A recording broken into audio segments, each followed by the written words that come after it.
que eu vou falar hoje aqui é algo muito importante. Deus me deu através de uma oração. Eu tenho meditando no livro de Ezequiel, eu acredito que ontem. Esses dias eu estava orando para o Senhor, eu falei assim: Senhor, dá uma palavra para sábado. Aí do nada eu comecei a falar com Deus e comecei a falar um fato, uma coisa que aconteceu com Ezequiel. Aí eu falando com Deus, sabe, Ezequiel viu isso, falou aquilo, e Deus falou uma palavra. Aí eu lembrei, aí na hora eu senti de Deus, falei assim, então é essa. E o tema que Deus me deu, preste atenção, grave: não troque Jesus por nada. Vamos repetir todos juntos? Vamos lá, 1, 2, 3 e... Não troque Jesus por nada. Mais uma vez. Não troque Jesus por nada. Capítulo 16 e diz assim: e veio a minha palavra do Senhor dizendo: filho do homem, faça conhecer a Jerusalém as suas abominações. E diz: assim diz o Senhor Jeová a Jerusalém: a tua origem e o teu nascimento procedem da terra dos cananeus. Teu pai era amorreu e a tua mãe era etéia. E quanto ao teu nascimento, no dia em que nasceste, não te foi cortado o umbigo, nem foste lavado com água, para a tua purificação, nem tampouco foste esfregado com sal, nem envolta em faixas. Não se compadeceu de ti olho algum, para te fazer algumas dessas coisas. Compadecido de ti, antes foste lançados em pleno campo pelo nojo da tua alma, no dia em que tu nasceste. Versículo 6 nos diz assim: e passando por ti vi-te manchada. Isso é Deus. E passando por ti vi-te manchada do teu sangue, e disse-te: ainda que esta está no teu sangue, assim diz o Senhor: ainda que estás no teu sangue, vive. E eu te fiz multiplicar como o renovo do campo, e cresceste, e te engrandeceste, e aos seus seios, e cresceu, e o teu cabelo, mas estava nua e descoberta. E passando eu por ti, vi-te, e eis que o teu tempo era, ou melhor, e passando eu por ti, vi-te, e eis que o teu tempo era tempo de amores, e estendi sobre ti a orelha do meu manto, e cobri a tua nudez, e dei-te juramento, e entrei em concerto contigo, diz o Senhor Jeová, e tu ficaste sem mim. Amém? Esse irmão não repara não se eu espirrar, uma coisa aqui, porque meu nariz tem hora que ele está bem, e do nada ele começa a escorrer. Mas repara não. Vamos assim. Amém? Agora eu peço que você já dê sua atenção para cá. Queridos,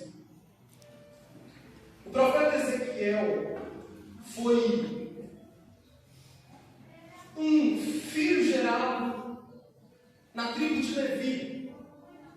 Ou seja, Ezequiel, sendo da tribo de Levi, o seu pai era sacerdote.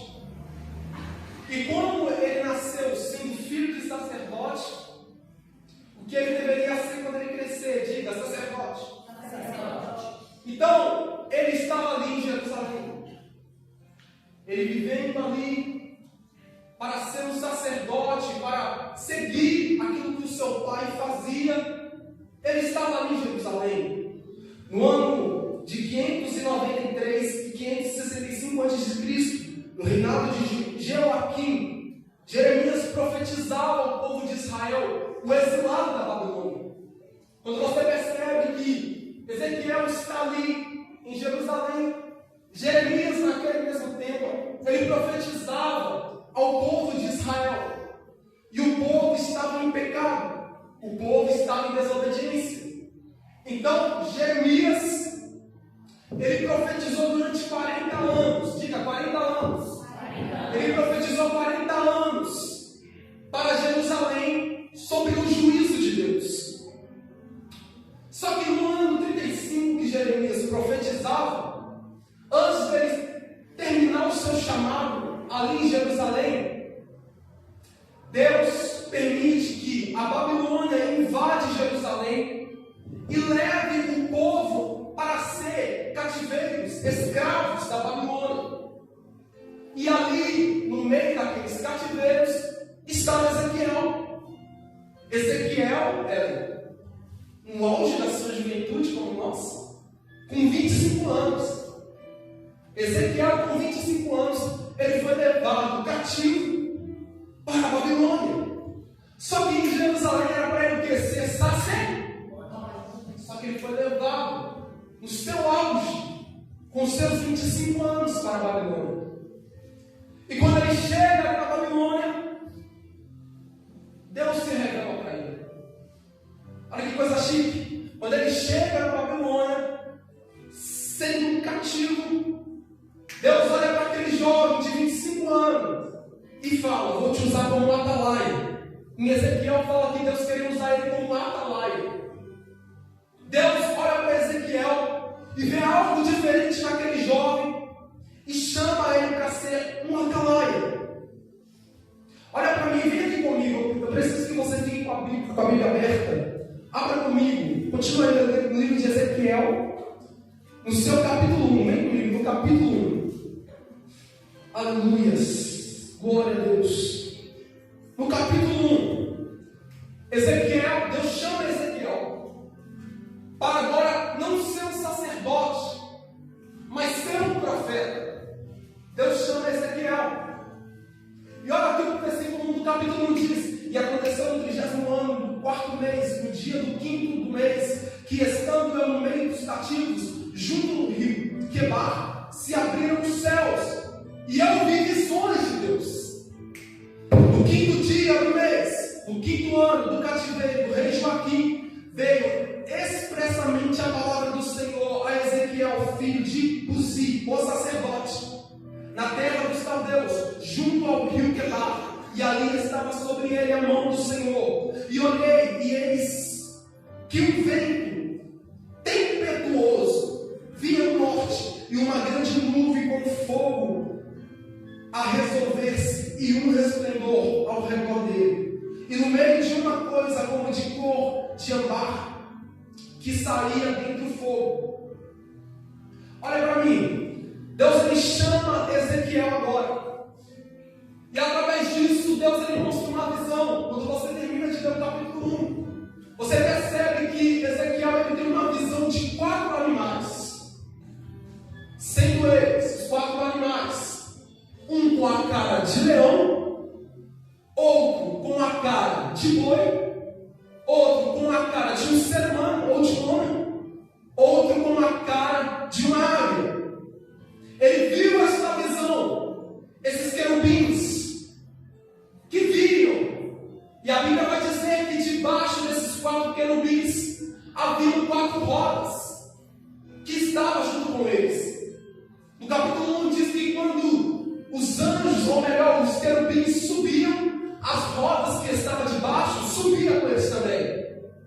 Quando os querubins desciam, as rodas também desciam com eles.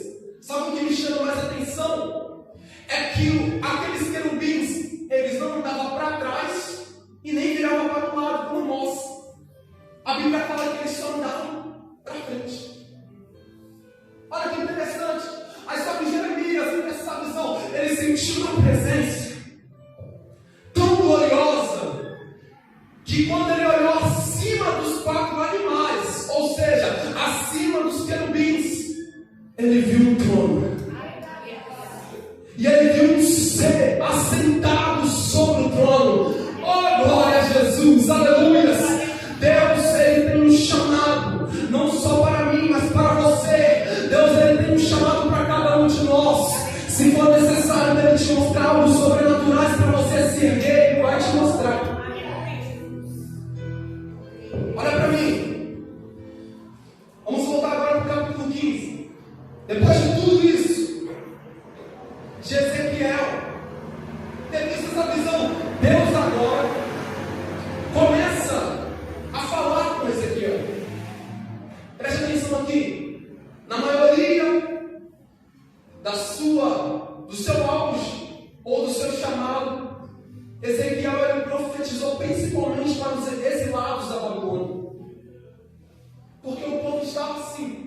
cadê o Deus do passado? Cadê o Deus que os nossos pais profetizavam que ele abriu o mar vermelho? Cadê o Deus que fez do céu cair maná? Cadê o Deus que dá rocha para se brotar água? Eu imagino o povo desse jeito. E ali, Deus começa a mostrar para Ezequiel, para falar com o povo, por qual motivo eles estavam ali. Não era porque Deus tinha abandonado eles. Era porque eles tinham pecado contra Deus. E o pior é que eles não se arrependeram. Mas eles continuaram pecando. Até que Deus trouxe a Babilônia para levá-los como cativo. E ali, Ezequiel, ele profetizando. Olha que interessante. Deus, quando você vai ler o livro de Ezequiel, você vai perceber que Deus, ele vai pegar comparações para mostrar para o povo de Israel. Ou seja, era como Deus pegasse uma pequena parábola e falava assim: Daniel, está vendo essa parábola assim, assim? Deus contava uma história para ele. Aí Deus falava para Ezequiel: é dessa forma que eu vou fazer com Israel. E o interessante, queridos, o peso do chamado é tão grande, que Deus matou a esposa de Ezequiel. Quando você vai ler no capítulo 25 de Ezequiel, Deus vai chegar para Ezequiel e vai falar assim: ó, vou matar sua esposa, eu vou tirar aquilo que você tanto deseja. Olha que Deus falou para Ezequiel: eu vou tirar aquilo tanto que você deseja. Só que o pior não é Deus tirar a mulher. O pior é agora que Deus vai falar. Olha que Deus fala com ele: mas não é para você chorar, não é para você ficar em pranto e luto, e muito menos colocar roupa de saco como algo de lamento. Não é para você estar assim. Aí o que me quebra é o que depois disso é que Deus, ele usou a esposa dele para fazer uma comparação com Israel. Olha que situação triste. Imagina Deus chegar para você e falar assim: eu vou matar o seu marido ou a sua esposa, porque dessa forma eu vou fazer com Israel. E não é para você chorar, nem para estar em luto. Era isso que Deus estava falando com Ezequiel. Não é para você ficar em luto e nem chorar. Não é para você fazer nada disso. Porque da mesma forma que eu matei sua esposa, vou fazer isso com Israel. E eles não vão poder chorar, nem lamentar, nem ficar em luto. Agora imagina Deus pegar a sua esposa para fazer de exemplo para uma nação pecaminosa. Só que Ezequiel é um homem de fé. Ezequiel não parou. No capítulo 25 ele estava pregando. No capítulo 23, no 26 ele continuou profetizando.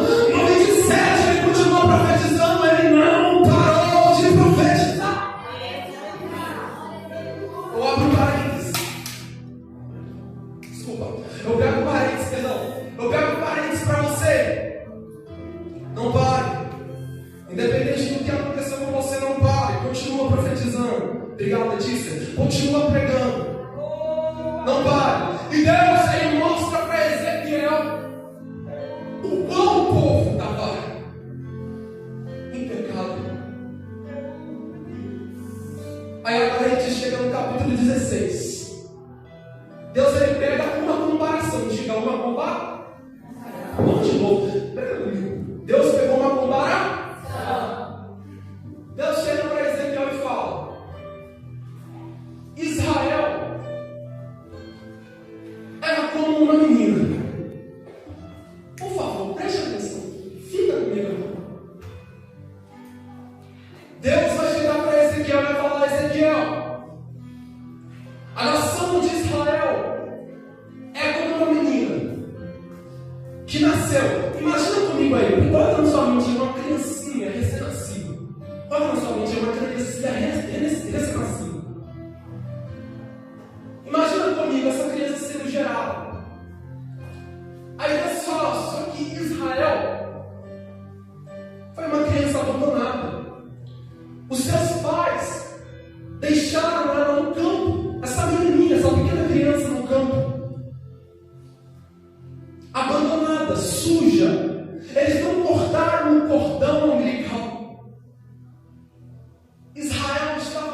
não sozinho. Aí o que Deus fala para Ezequiel? Só que eu passando perto daquele campo, eu vi Israel com uma menina abandonada. Só que eu adotei. Eu adotei Israel. E Israel cresceu. Como uma criança cresce. Ela completou 7 anos, 8 anos, 9 anos. Até que virou uma moça. Israel virou uma moça. Cresceu. Estava sendo cuidada por Deus. E Deus, comprometido, olhou para ela. Ou seja, olhou para Israel. E viu que Israel tinha crescido, tinha virado uma moça. Como o texto diz, os seus cabelos se cresceram, os seus seios se cresceram, agora era uma moça. Então Deus olha para vocês não ficarem abandonados. Eu vou casar com você. Isso é Bíblia, gente. Deus casou com Israel. A comparação que Deus está mostrando para Ezequiel é: eu sou o esposo e Israel é a esposa. Olha comigo, vem aqui comigo. Por isso que eu falei para você deixar a Bíblia aberta. Vem comigo no versículo 9. Vem comigo no versículo 9. Olha o que Deus fez com Israel. As maravilhas que Deus fez com Israel. Versículo 9. Do capítulo 16, tá? Olha o que Deus fez com ela. Então te lavei com água, e te enxuguei do teu sangue, e te ungi com óleo. Também te vesti de bordadura, e te calcei com uma pele de teixu, e te cingi de linho fino, e te cobri de seda, e te ornei de enfeites, e te pus braceletes nas mãos, e um colar à roda do teu pescoço, e te pus uma joia na testa, e pendeste nas orelhas, e uma coroa da glória na sua cabeça. Versículo 13. E assim foste honrada, Deus honrando Israel, ou seja, Deus honrando sua esposa, de ouro, de prata, e a tua veste foi de linho fino, e de seda, e bordadura, nutriste de flores, de farinha, de flor de farinha, e de mel, e de óleo, e foste formosa em extremo, e foste próspera, até chegares a ser rainha. Olha o que Deus fez com Israel: te tornei rainha. Tu era uma criança abandonada, mas eu casei com você e te fiz rainha. Versículo 14. E correu a tua fama entre as nações, por causa da tua formosura, pois era perfeita por causa da minha glória, que eu tinha posto sobre si, diz o Senhor Jeová. Olha o que Deus fez com Israel, gente. Olha o que Deus fez com Israel. Como uma esposa, te dei prata, te dei ouro, te deixei bonita, te deixei cheirosa, te tornei rainha, não somente uma rainha, mas uma rainha famosa. Todas as nações te conhecem, Israel. Todas as nações te conhecem. Israel estava no seu auge. Olha que interessante o que Deus fez com Israel. Só que Israel traiu Deus como uma mulher traicionada. Depois de tudo que Deus fez por Israel, por ter libertado eles, por ter abençoado eles, por ter colocado eles na terra de Canaã, eles traíram Deus com ídolos. Como uma mulher traiu seu marido, Israel traiu Deus. Olha, vem aqui comigo, por gentileza, no versículo 15. Deixa a Bíblia aberta. Versículo 15. Olha o que Israel fez com Deus. Mas confiaste na tua formosura e te corrompeste por causa da tua fama e prostituíste a todo que passava para ser sua. E tomaste das tuas vestes e fizeste lugares altos, adorando-os de diversas cores, e te prostituíste sobre eles. Tais coisas não vieram, nem eu te vi. E tomaste as tuas joias de enfeite que eu te dei, do meu ouro, da minha prata, e fizeste imagem de homens, ou seja, os ídolos, os falsos deuses.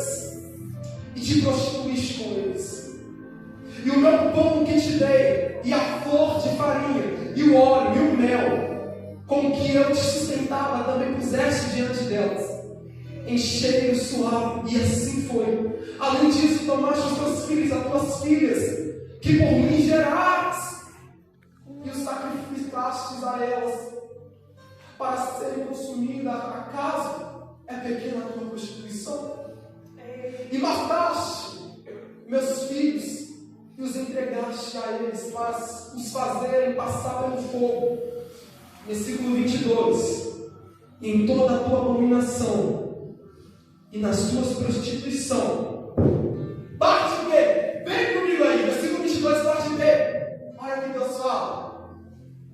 Em todas as suas abominações, nas suas prostituições, não te lembraste dos dias da tua mocidade, quando tu estava nua e descoberta e manchada do teu sangue.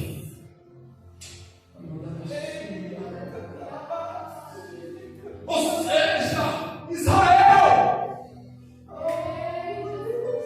eu casei com vocês, mas vocês me traíram com ídolos, com deuses, matando os seus próprios filhos, oferecendo como sacrifícios a deuses, e você se prostituiu, e você me traiu com deuses. É como Deus estivesse dizendo assim para Israel: você sirva a minha mulher, traiu com fulano, traiu com ciclano, traiu com homens pagãos. Olha que Deus estava falando, olha o que Israel estava fazendo com Deus. Estava traindo Deus, sendo ela a esposa de Deus, sendo ela, queridos, a esposa de Deus.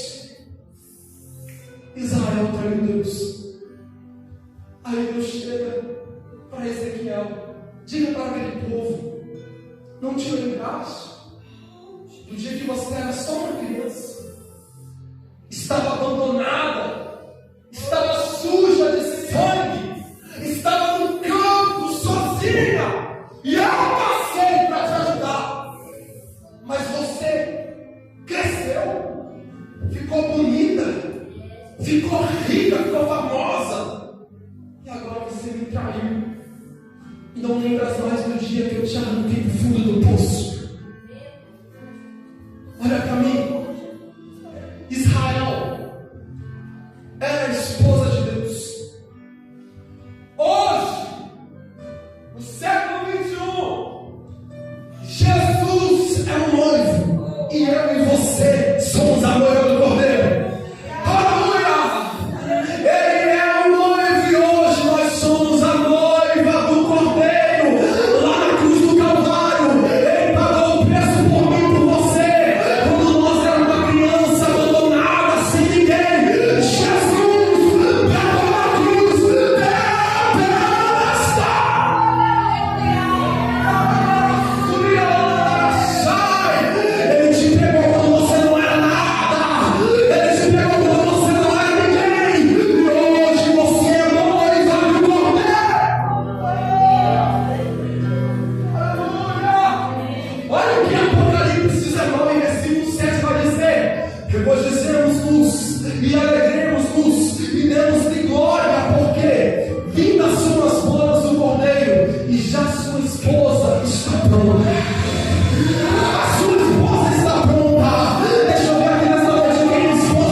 tinha libertado eles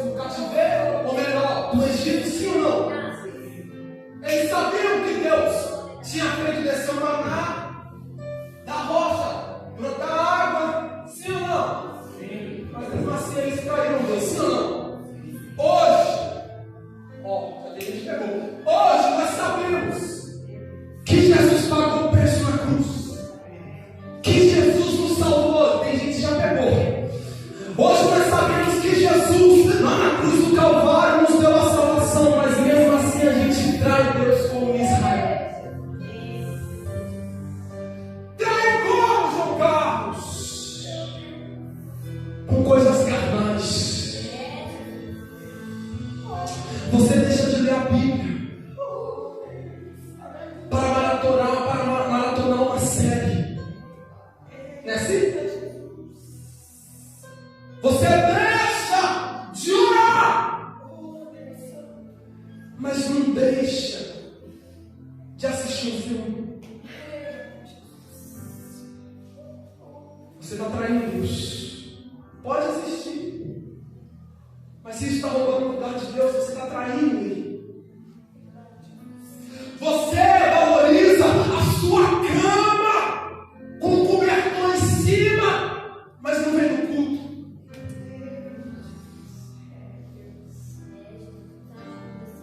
Mas não tem coragem de aprender da palavra de Deus. Você está traindo Ele, tá bom?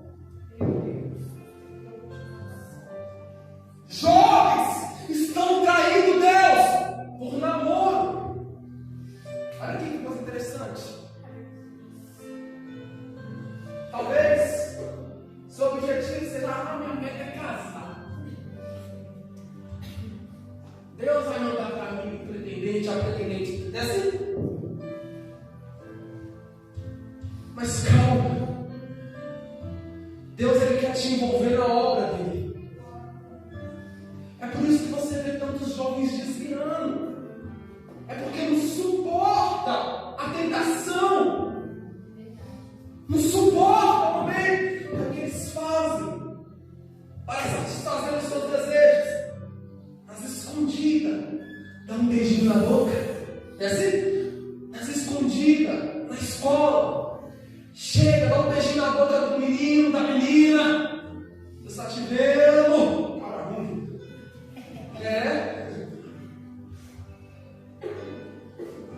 Você está traindo Deus. Você está traindo o Pai que se envolve com as coisas dele. Larga aquilo que te afasta Ele de você. Começa a se aproximar. Sabe por quê? Porque jovens têm desejos. Sim ou não? Aqui não tem sim. Jovem tem desejos, sim ou não? Sim. Ó, gente, diga sim. Sim. Cuidado. Jovens têm desejos, sim. Sim, não? Chegou na adolescência ainda. Jovens têm desejos, sim. Desejo para pecar, desejo para beijar na boca, desejo para namorar, desejo para escandalhar.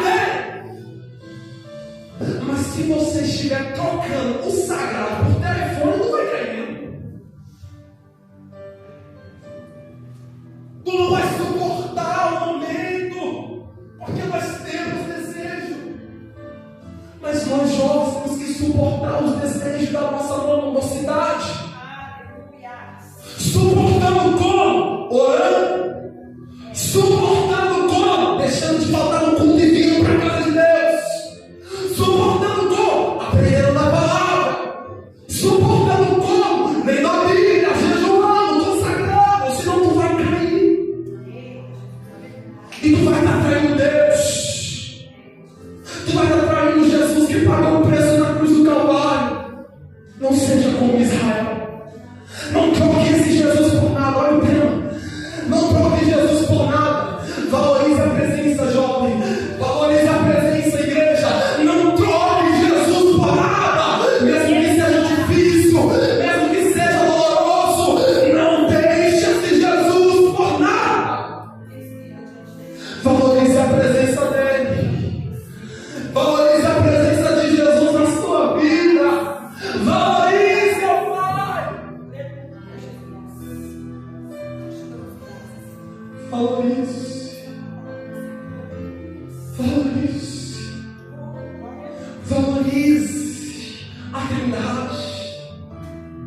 porque Ele amou o mundo de tal maneira que enviou o seu único Filho para que aquele que nele crê não pereça, mas tenha a vida eterna. O Pai e o Filho, Ele nos amou tanto que lá no Getsemane Ele falou: Pai, que não seja feito o que eu quero, mas o que tu queres. E o Espírito Santo, Ele é tão glorioso que quando você está lá no Instagram, no TikTok, vendo a menina dançando, postando besteira, fotinha de linguinha, Ele está do teu lado esperando você orar. É assim? Aí Deus tem parar assim. Esquece, né? Aí vira pro lado, a câmera tá aqui, o cara tirou foto assim. Orar, rapaz. Não é assim? Aí o camarada, em vez de postar uma foto louvando a Deus, uma pregação, uma frase, o camarada vai tirar uma foto com a costa pelada, com o beiço todo roxado de batom. Aí a pessoa está pelo menos no louvor assim, coloca uma Maria Mendonça. Vai te converter, rapaz. Coloca um MC Guimê, assim. Coloca logo aquele trap. Tu é crente, rapaz. Aí os desviados olham para o Instagram, uma pessoa dessa, um filho de Deus dessa, e vê o Instagram todo contaminado com música secular. Aí fala: esse é o jovem da Justinópolis? Não tem vergonha o evangelho, não. Aqui não. Converte seu celular hoje. Converte isso hoje. Para de trair Deus. Seja fiel como uma mulher é fiel ao seu marido. Seja fiel a Deus, jovem. Aleluia. Valorize. Valorize. Valorize essa presença que não te abandona. Valorize essa presença que não te deixa de lado. Feche os seus olhos nessa noite. Valorize esse Jesus que nunca te abandonou, que está sempre do teu lado te esperando para orar. Ele te chama para ter intimidade de volta. Ele te chama de pé para perto de novo, jovem. Ele te chama para se consagrar. Ele te chama para participar do culto da EBD. Ele te chama para tu abrir a Bíblia e estudar. Ele te chama.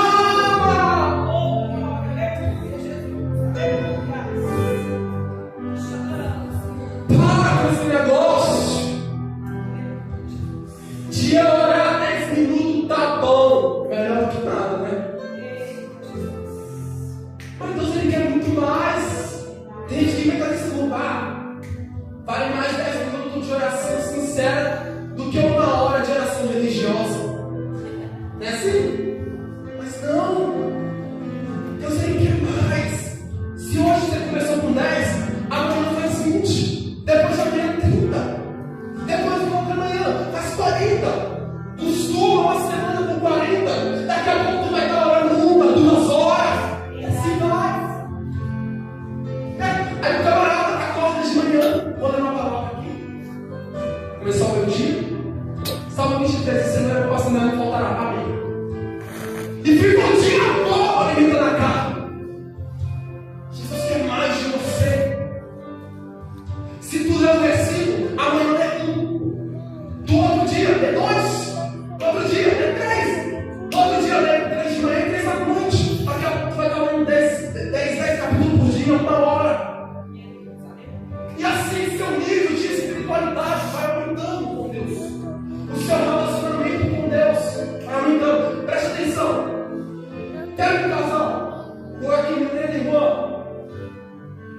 Vocês que estão casados, vocês têm que ter comunicação, né? Casal não vive sem comunicação. Tem que ter a comunicação entre os dois. Senão, aos poucos, um vai se afastando do outro. E assim é Jesus e você. Se você não se comunicar com Cristo, meu filho, você vai se afastar dele, tu não vai nem perceber. Tu vai estar tão cheio da carne, tão vazio do Espírito, que tu não vai perceber. está lá te esperando. Mas se esquece que uma hora ele também vai embora, tá? Não se esquece. Valorize essa presença, João. Valorize essa presença. E eu concluo, trago a conclusão de dizendo: não perca a intimidade com o noivo, como Israel perdeu o contato com Deus, idolatrando e traindo ele. Se coloque de pé. São 9:07. Se coloque de pé, por gentileza.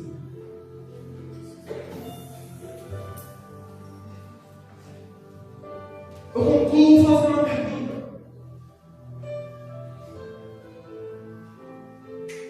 Você tem valorizado a presença de Jesus? Ou tem deixado ele de lado? É uma pergunta. Você tem valorizado essa presença? Ou tem deixado ele de lado?